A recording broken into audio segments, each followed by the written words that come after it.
Is that better? Is that better? There we go.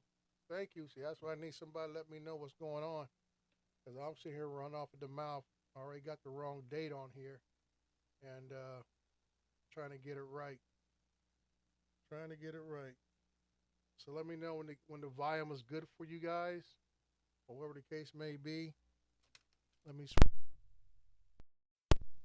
let's see if that comes in a little better. I don't know. Is that a little better, Adrian? Low volume now. Okay, let me switch one more plug over. Flashlight. I can see which one I'm putting it in. Okay, this one. That's supposed to be it. And let me see what we got going on here. Testing, testing. 1, 2, 3. We'll kick this up a little bit. Let's see if that brings me in a little better. How's that sound? Still a little low? Let me know in the chat if you guys can hear me. If it's still low, I can crank it up a little bit more. But I don't want to crank it up too high because then we can start getting distortion. On my end, it shows the meter is clicking pretty good, but evidently it's not coming across YouTube very good and stuff. I don't know. It's always weird with this thing, with the mic settings and stuff. It does good with the internal sound like video and stuff, but when it comes to the mic, it doesn't want to really let you know what's going on. Hey, Jody, what's going on? We see we got Adrian here. He's been hiding out a bit.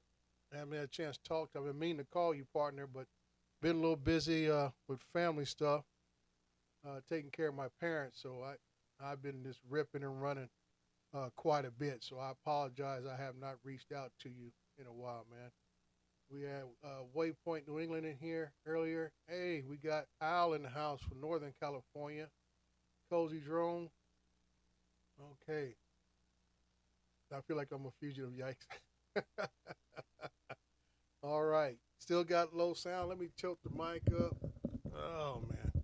No, it's real weird with this equipment stuff, man. It's like if I plug in to talk on somebody else's show, no problems at all and stuff. When I run through my system, all of a sudden I get low mic or I get some distortion that comes back. So that's always kind of crazy. And if I plug my headphones into my sound box here, monitor, it sounds great and stuff. Okay. Well, it's just weird that when you guys come on your end, it comes off as being very low volume, and I don't get that. So I'm gonna go ahead and crank it up just a tad more and see if that helps out. I don't want to come off as being distorted. Okay, that's my big thing. I don't want to come off being distorted. So we'll see what's up. Let me crank the mic up a little bit and see how that might help out and everything. Not too bad now. Okay, we'll just see how it works. Well, what I'll do right now is I'll play a quick little video clip of one of my sponsors, and we'll go from there. To be the best, you have to train with the best. Pilot Institute.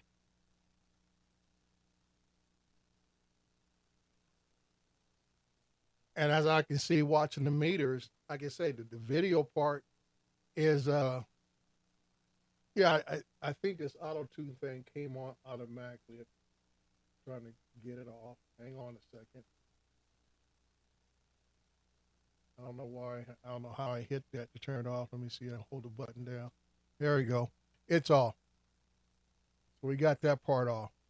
So we're going on from there. I'm trying to wait for a few more folks to show up before I get started in my rant, so to speak. I did a little short video other day concerning some of this subject matter, but it's like I'm trying to sing the blues. Yeah, I know a lot of us feel like we need to sing the blues with everything that's going on in the drone community. We don't know which way is up. Brother Dre is not ready tonight. No, I'm like I said, I just left my parents' house about an hour ago. Got in here, and I still got. I was just uploading some shots I took up in Apple Valley, California.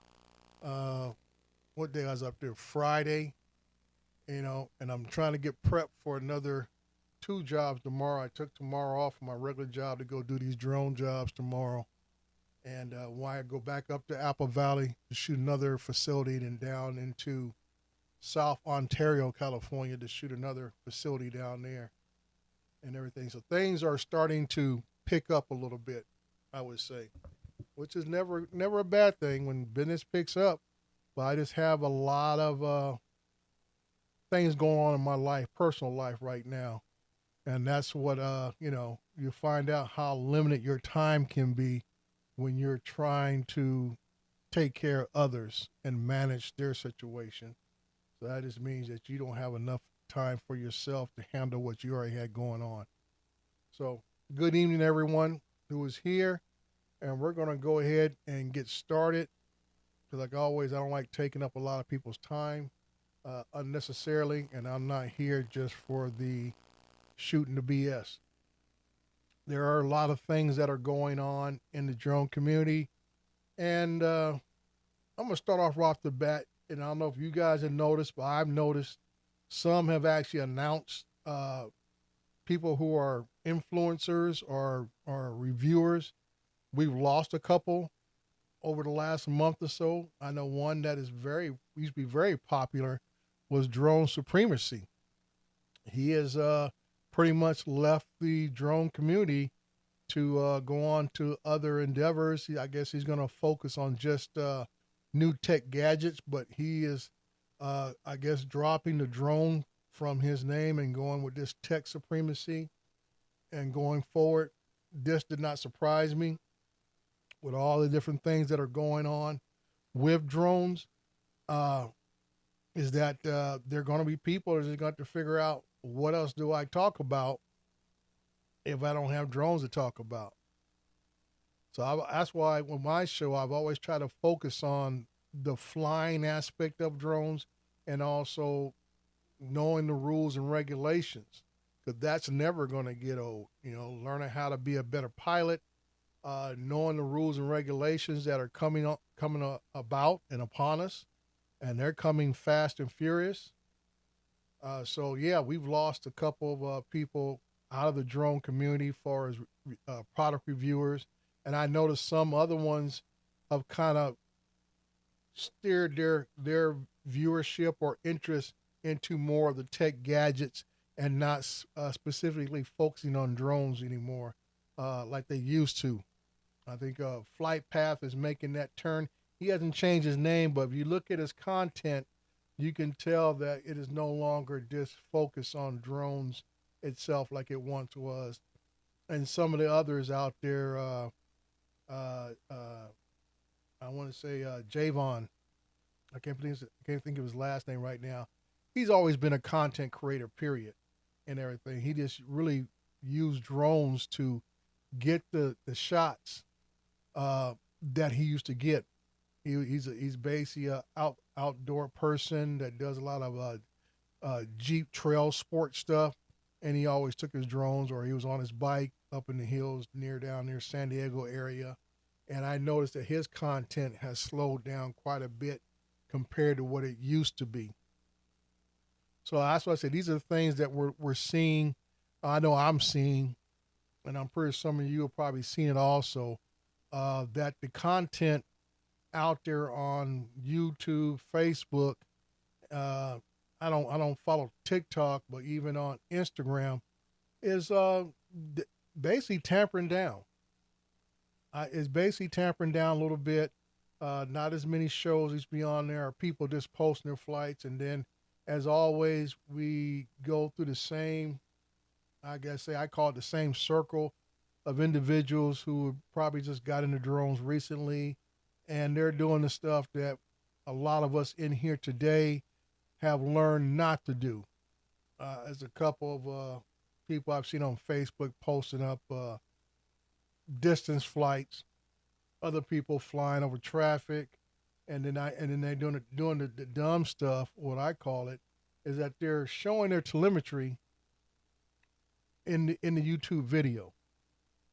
Now, we all know what that can lead to is basically you're telling on yourself. When you're showing your telemetry, which shows that you're above 400 feet, and if you're a hobbyist, you can't fly above 400 feet if you're a hobbyist, even if you're trying to fly over a building. Hobbyist, it's a solid 400 feet, period. Okay? And that's just the name of the game. But when you're putting up YouTube videos that just showing your telemetry and you're at 500, 600 feet and you're flying over traffic on a major highway or wherever you live, you just telling on yourself.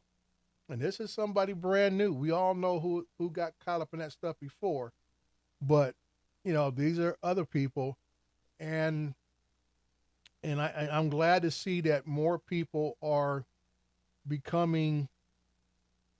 I would say we got to police ourselves. I say this years ago.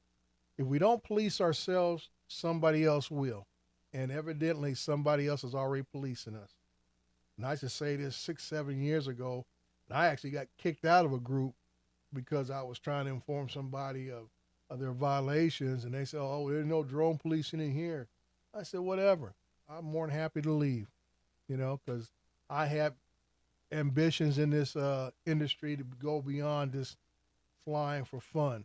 It is part of what I do now, as far as my work at the city I'm employed with, and my own side business that I have. So being able to use drones is essential to what I do on a daily basis, no matter if I'm flying for myself or flying for my city.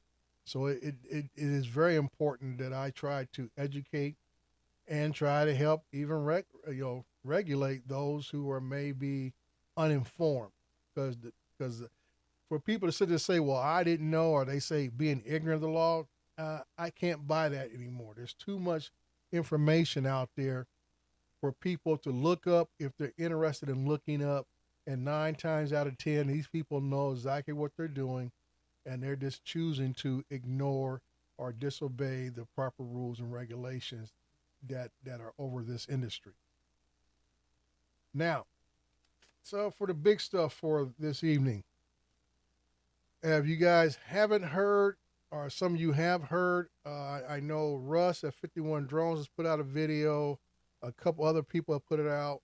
I'm going back a couple of weeks. I do my show once a month, so a lot of stuff I'm touching on, you may have seen it from somebody else a couple of weeks back. But the FAA ain't playing games anymore. They have gone from being educators to being enforcement. And I tried to emphasize this a couple of years ago, especially when remote ID was coming out, and a lot of people just blew it off and gaffed it off and said, "Well, the FAA ain't big enough," and everything else. And I told folks, you better learn to understand what the term LEAP means. And it's basically Law Enforcement Assistant Program. And when remote ID came out, this was spelled out when remote ID was released. And basically what the LEAP program is that basically the FAA deputizes all law enforcement officers across the country to become their law enforcement officers.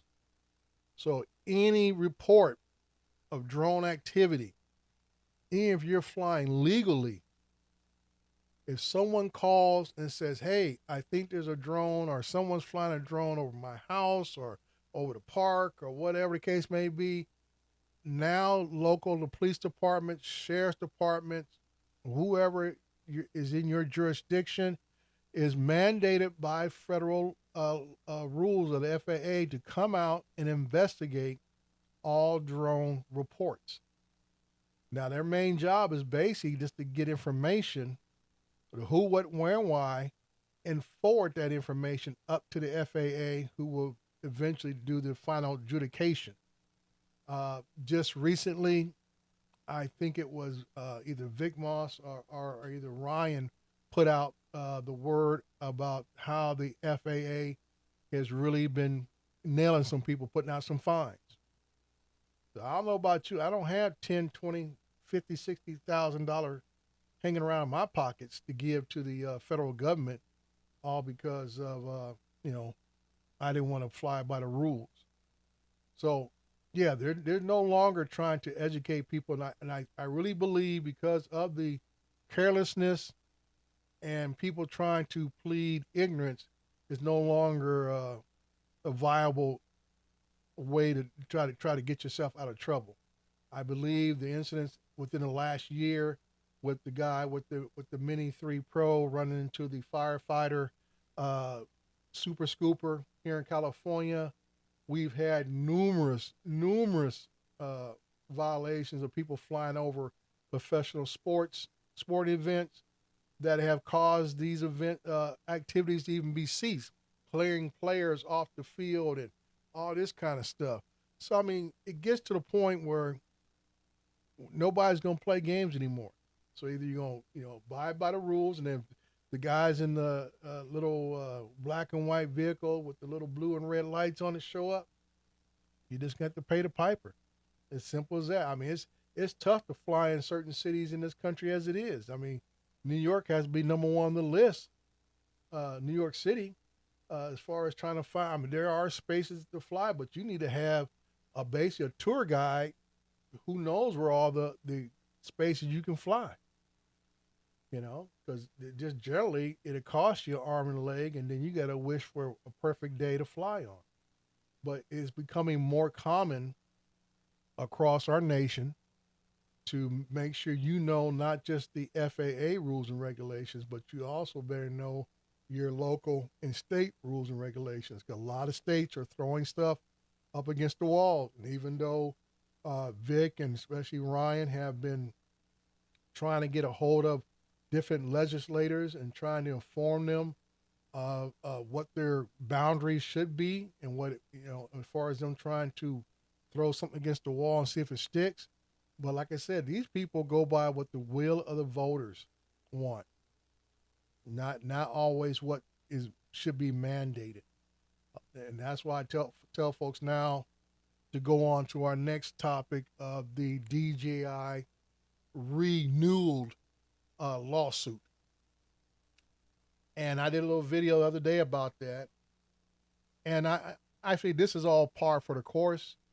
But as I said in my other video, the United States government is going to lean back on legislative policies and new regulatory regulations to hold their position.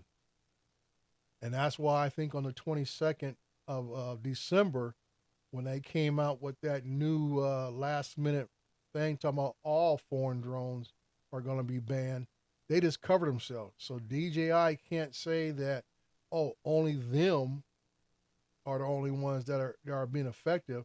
They covered everybody. And now it's up to the military and Department of Homeland Security to determine individually what drones they may allow to be shipped into the country. And it's like I said the other day, I said, as our country, we've been through this already when it comes to electronic devices. And we talk about the Yahweh and ZTE. And now there's another one that escapes me, but those are two main ones. And as of today, you can't buy a Yahweh phone or a ZTE phone out of a major retailer. You can still buy them off eBay or some other third-party situation like that, but you're not going to walk into Verizon, T-Mobile, or AT&T and buy a phone by that manufacturer, because basically the FCC has said nope, can't have them, can't sell them, can't get them into the country. So you're buying, and I say, and in a way, we're kind of already in that position now where people who have gotten the latest drones in the last 3 to 4 months have purchased those drones from third-party sellers outside of our country. And that has been the growing trend. And it will continue to be the trend until, another administration comes in and hopefully they'll relax the restrictions. Like I tell a lot of people, the FCC is doing their thing, the FAA is doing their things, and Customs and Border Patrol are doing their thing.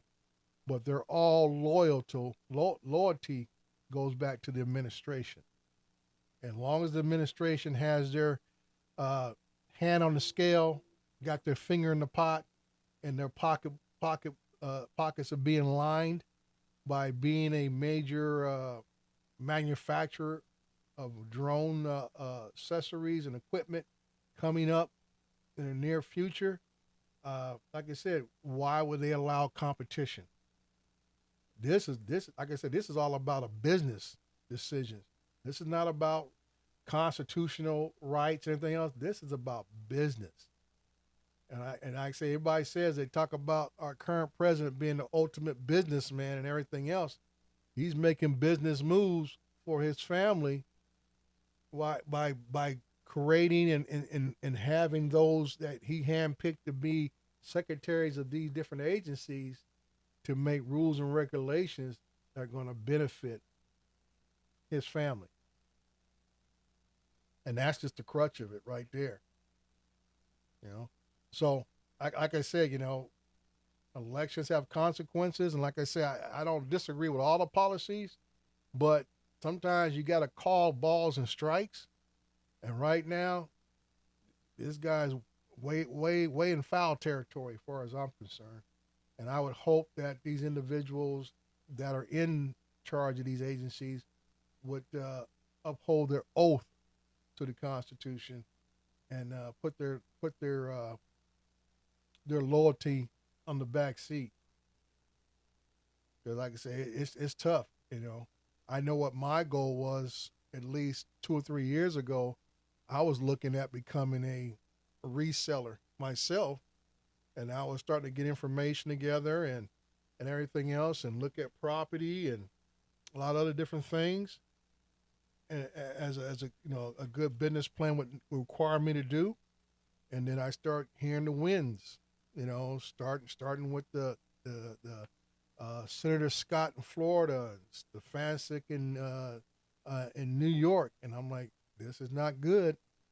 And then when the votes would come up, it wasn't just one side and the other side, it was getting bipartisan support. So you can't point fingers just at one party at the other. We're outnumbered. How you doing, Cool Cat? We have basically been outnumbered, outgunned, and outmaneuvered.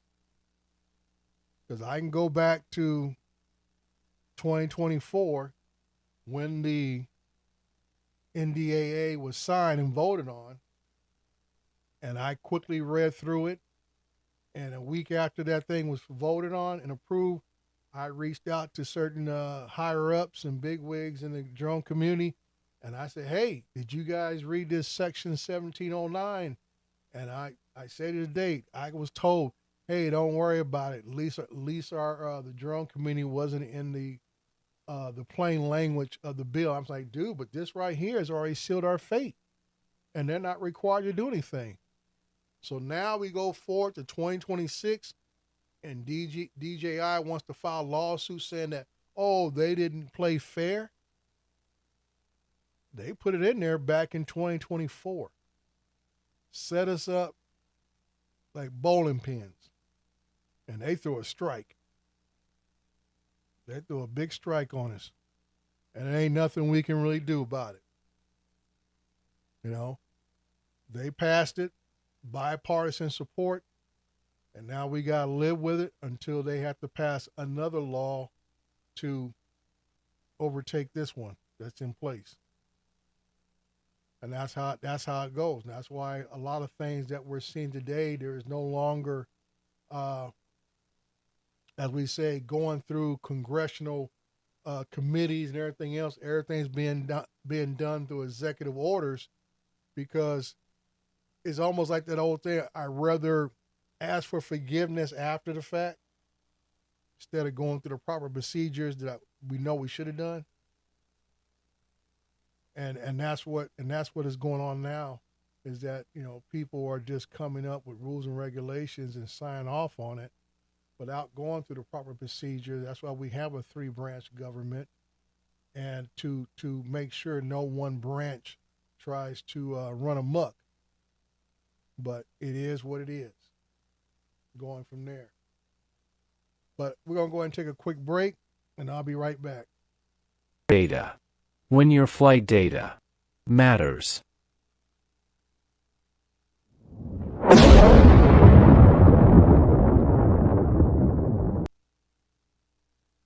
All right, I'm back.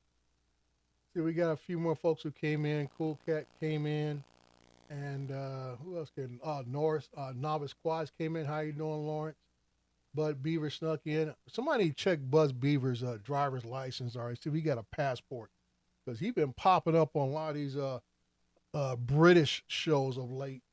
And I don't know. I think Bud might have slipped on a boat somewhere and set up a new residence over in Wales or somewhere or Scotland. Because he's been hanging out with those guys quite a bit.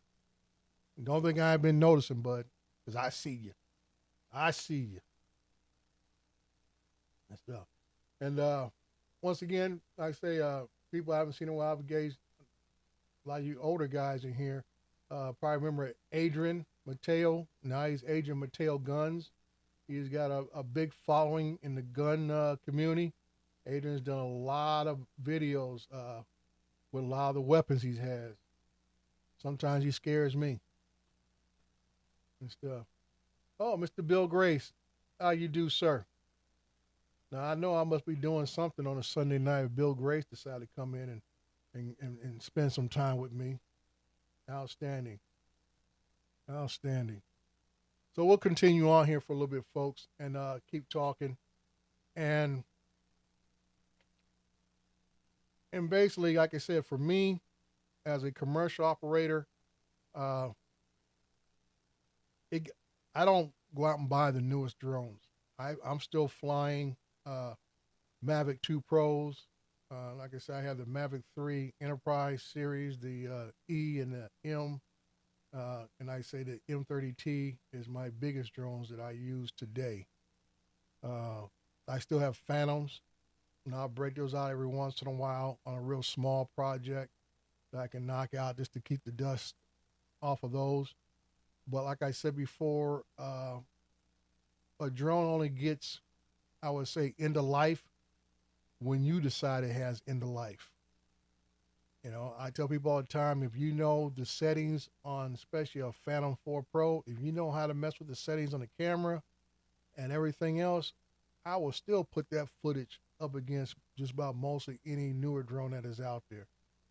And I admit, yeah, it's nice to have the newer bells and whistles of the 4E and 4D, was it DT that's out there now and all this kind of stuff.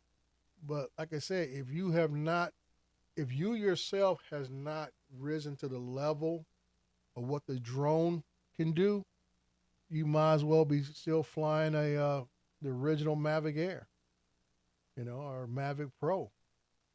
And that's why I tell people all the time, I said, learn your drone, learn about the photography capabilities of your drone so you can be better. You can produce the footage that's crispy and clean and cinematic and all this kind of stuff.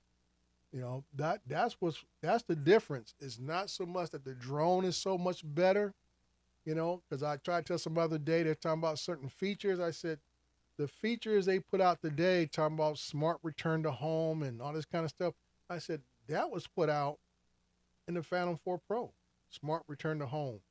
I remember the last iteration of the Inspire 1 had smart return to home on it. So they give it new names now, to try to boost the feature, just like, they call it Master Shots when it was just, I forgot what was the original name, but it was just whatever shots they had. But the so-called Master Shots hasn't changed, I believe, since the Mavic 2 Pro. Same different type of shots, You can do a point of interest. I remember back in the day when you had Phantom 3 Pros and the original Mavic Pro, I think it was a little more in-depth settings you had to put in to do a point of interest or something like that. But I think once they got to the Mavic 2 Pro, it was all self-automated, So like I say, it's just knowing the tools you have, just like any other profession that uses tools, knowing what your tools can do makes you better. So as you get better, you can get better results out of your drone, and that's hands down. I'll preach that all day long. As we need to get better, either as a hobbyist and especially as a commercial operator. And I say I'm about to go on that rant next is about being a commercial operator. It's something that I'm seeing quite a bit now in the commercial industry is how what's I would say I'm not going to mention any names, but there are companies who used to pay decent wages, and now I see them trying to get down to the ZEP views and Droner IO levels, and that's sad. It is real sad that for those of us who do this as commercial operators, uh, find ourselves questioning. I know I do. I'll question the minute. I say, hey, I was just doing this work for you guys a few months back. I did a job for you guys, RTK a few months back, roof inspection, solar inspection, and you were paying me this. And now you're offering me something 50, 60, $80 cheaper. I said, dude, I didn't get cheaper. My knowledge didn't get cheaper. But now the job you try to tell me is not worth the value it was a year ago. So that's the sad part. I mean, you want to go out there and become very competent and very professional at what you do, especially when you're doing work for these different services. And you want to sit here and make a little money for yourself on the side, or that might be your main deal. But I have noticed that even some of the companies that used to pay decent money are now, like I say, AGP. Yeah, they're in some reason they're racing to the bottom, and I question them. I say, hey, you know what? Unless it's right down the street from my house or something, or in my city, I'm liable to say no. And I'm lucky enough I have that option. My drone work doesn't pay any bills in my house, so it's all gravy for me. So I have the option of saying no to certain jobs, and I tell them, I say, hey, I'm out here. I got this certification. I have this drone. I said, y'all can go find somebody else because anybody else in my area is going to have to drive an hour or two to come do the work. And that's why I get the amount of work that I do is because there's not a lot of people where I live at that have the equipment, have the knowledge that I do. And that's why I told people, I said, I have no desire to want to go do work in LA County or Orange County or down in San Diego County. I said, to me, it's not worth the drive. I said, I live in two of the largest counties in the United States, San Bernardino County and Riverside County. I said, there's enough territory there and there's enough work because those areas are one of the fastest growing areas in the entire nation. I said, there's enough work out here that I don't need to go into those other areas to do same type of work. So I rather be a popular guy in my little small pool than go get in a bigger pool and don't get fed. And that's how you got to look at it. There are a lot more drone operators in LA County area than they are out here where I live at. And it's only 50 miles difference. But like I say, people who live in LA don't like coming out here, just like I don't like going in LA. So like I say, I'll suck up a lot of work here where I live at. Hey, Rocket 510, and I said that's a gentleman right there who's basically dominating the north end of the Bay Area. I look at some, I watch his videos and look at the place he goes to, and he usually covers around a 50 to 60 mile radius in his area that he picks up that work. And he'll be one to tell you there for that northern Bay Area, landscape, traffic is crazy. And that's why I look at it here. I say, hey, why do I want to go into LA and have to worry about 2 or 3 hours, 3 hours of traffic? I'm eating up my profit because my time is what the real value is. And that's why I tell a lot of people, I say, it's your time. Once the drone's in the air, It's up there. You can take 10 pictures or take 50 pictures. The drone's in the air, the battery's up there, boom, it's there. Do what you gotta do. But when I gotta sit in traffic and get home or drive out to someplace and it takes me 3 hours, I gotta say, hey, I could be doing two or three other jobs, and make the same money. So it ain't about the money, because like I say, everybody's doing the stuff that everybody's paying the same amount. Everybody's paying around the same amount. So why do I want to go out there and drive, be on the road, wasting gas, spending my time on the road for 150, 200 bucks? I could be doing it. I can do it right close to where I live. Same job, same money.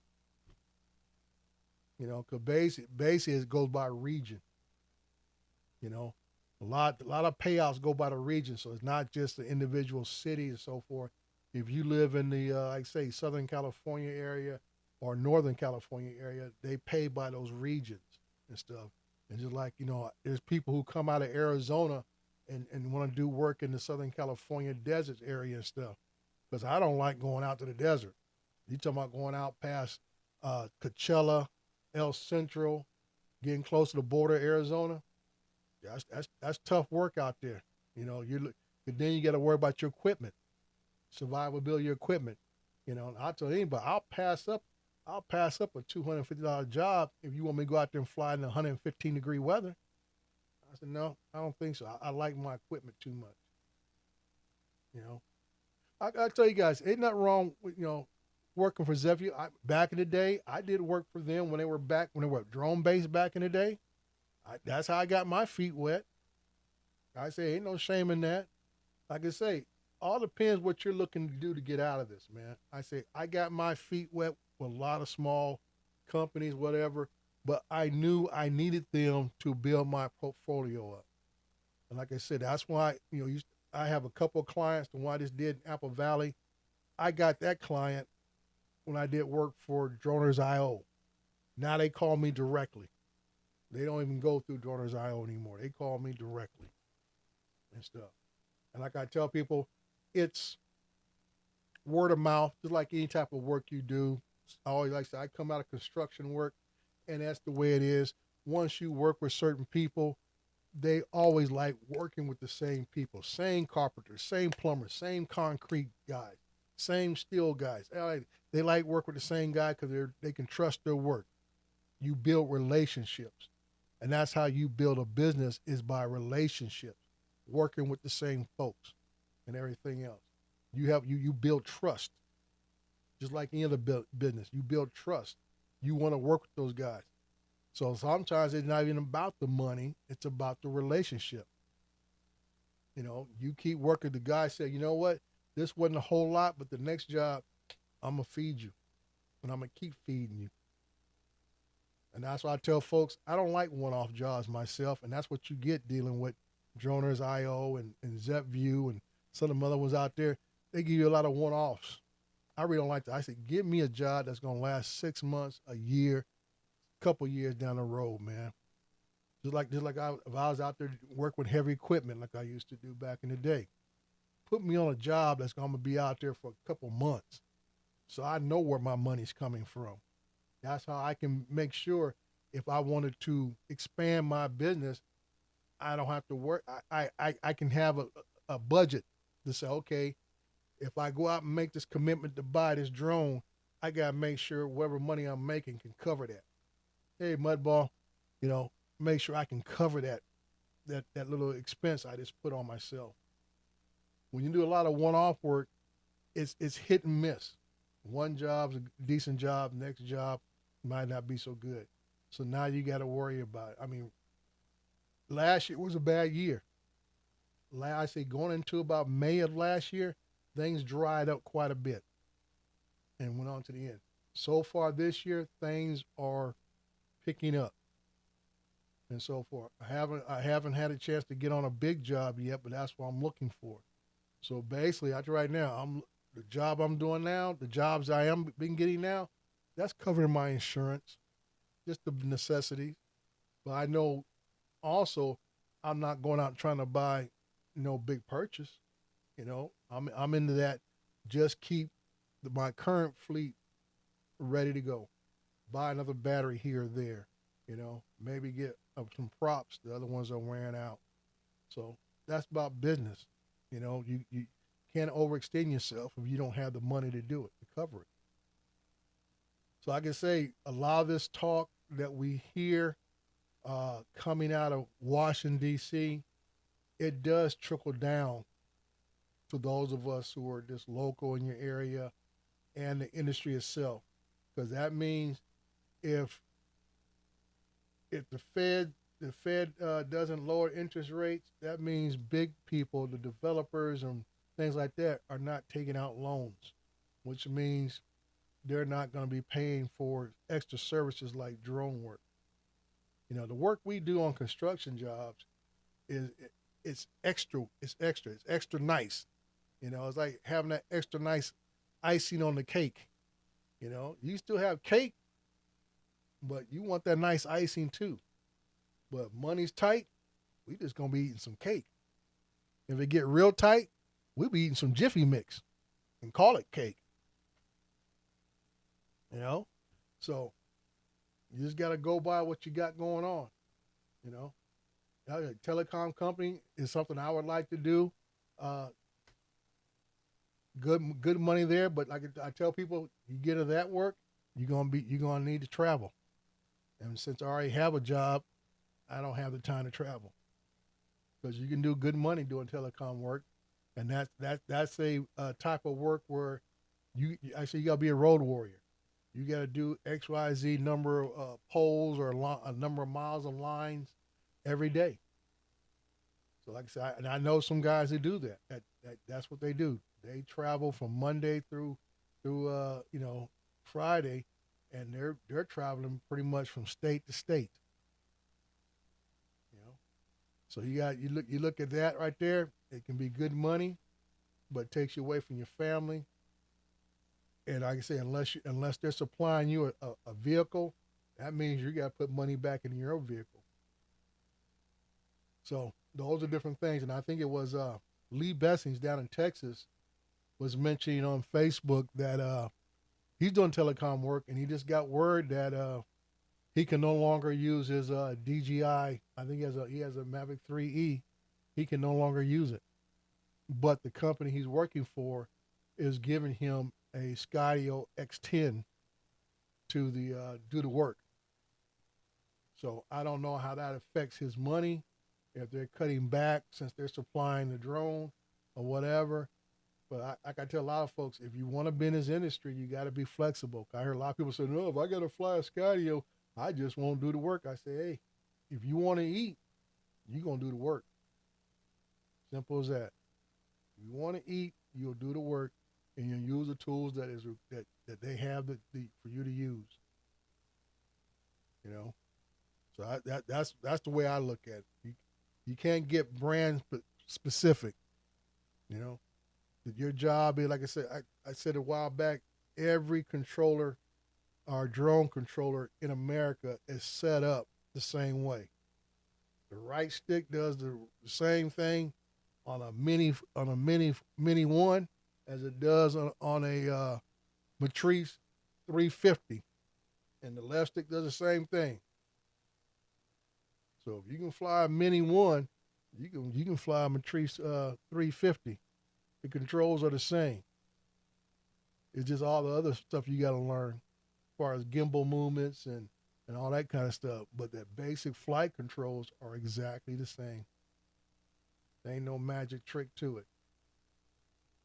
So, like I said, I mean, there is no reason that you guys sit there and say, "Oh, only thing I'll fly is a DJI drone and stuff." I said, "Well, bless your heart, and you'll be the one sitting at home. But somebody gonna come scoop up that money, one way or another." And like I say, when hopefully I'll retire in another year or so, if not sooner, I'll be that guy. I'll come scoop that money up in a heartbeat, very easily. So I am getting close to my time. I appreciate everyone who came in here to listen to me rant and rave tonight. I'm not sure what's going on with Paul Wedgenbig. I know he's been doing a lot of other different things with his time and with his family. So I always respect him for that. Sometimes you got to just put the hobby stuff or the things we do for fun on the back burner and take care of yourself, your mentality. And like I told you guys, I am at that part of my life where I am taking care of my parents. I am the primary caretaker of them at right now. So, like I say, on the weekends, I spend my whole time at my parents' home, day and night, watching over them. And then, like I say, I'm in a position in my job, uh, where I work at. I have enough time on the books, PTO time, that I can take days off and go fly a drone for a little bit of money on the side. And that's why I say if I can make the same money flying a drone that I do at work, yeah, it ain't a hard choice for me to make, because I like flying drones. But I even like getting paid for it better. So what's good? This is Dre, Recover One Drones. I appreciate everyone who stopped in and stopped by, and I will see you guys on the next one. See you later.